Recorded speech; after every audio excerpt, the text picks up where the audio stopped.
मित्रों नमस्कार। अगर हम ज्योतिष की बात करें या कुंडली की बात करें तो अक्सर हम पंचम भाव से पुत्र और पुत्री का विचार करते हैं, यूं कहें कि संतान भाव का विचार करते हैं। और भारतीयों के बीच में एक मनोवैज्ञानिक मांग रही है कि जब भी मेरी पहली संतान हो वह पुत्र संतान के रूप में प्राप्त हो ज़्यादातर, और खासकर दादा दादी की तो यही इच्छा होती है कि जो मेरे बेटे की पहली संतान हो वह पुत्र संतान हो, या मुझे मेरे घर में पहले चिराग के रूप में पुत्र की प्राप्ति हो, पुत्री की नहीं। तो आज हम देखते हैं कि कैसे हम जानेंगे कि आपकी पहली संतान पुत्र होगी या पुत्री। तो सबसे पहली चीज यह ध्यान दें कि यदि पंचमेश अग्नि तत्व राशि में या वायु तत्व राशि में स्थित है तो ऐसी स्थिति में पुत्र संतान होने की संभावना प्रबल है, यानी जो प्रथम संतान होगी वह पुत्र संतान होगी।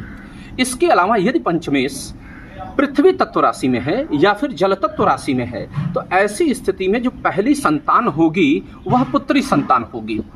यह तो पहला फार्मूला हुआ। दूसरी चीज अगर स्थिति को देखें, यदि लग्नेश प्रथम भाव में, द्वितीय भाव में, तृतीय भाव में, पंचम, सप्तम, नवम या एकादश भाव में स्थित है तो ऐसी स्थिति में जो प्रथम संतान होगी वह पुत्र होगी।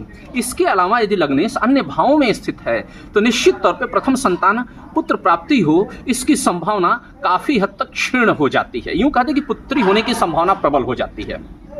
अगली चीज देखें, यदि पंचम भाव में राहु बैठा हुआ है और पंचमेश अपोक्लिम भाव में बैठा है तो ऐसी स्थिति में प्रथम संतान आपकी पुत्री ही प्राप्त होगी और उस पुत्री को शारीरिक या मानसिक समस्याएं उत्पन्न होंगी।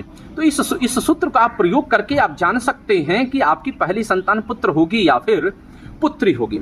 साथ ही साथ मैं आपको बता दूं कि यह नियम तभी लागू होगा कि जब आपकी कुंडली में पुत्र और पुत्री दोनों के ही योग हों। तो सबसे पहले स्टेज पे यह जांचना जरूरी है आपकी कुंडली से कि आप में क्या केवल पुत्री के ही योग हैं या फिर केवल पुत्र के योग हैं या फिर दोनों के योग हैं, तब यह सूत्र सटीक तौर पे काम करेगा। ध्यान रखेंगे, प्राइमरी टेस्ट फिर उसके बाद कंफर्मेटरी टेस्ट।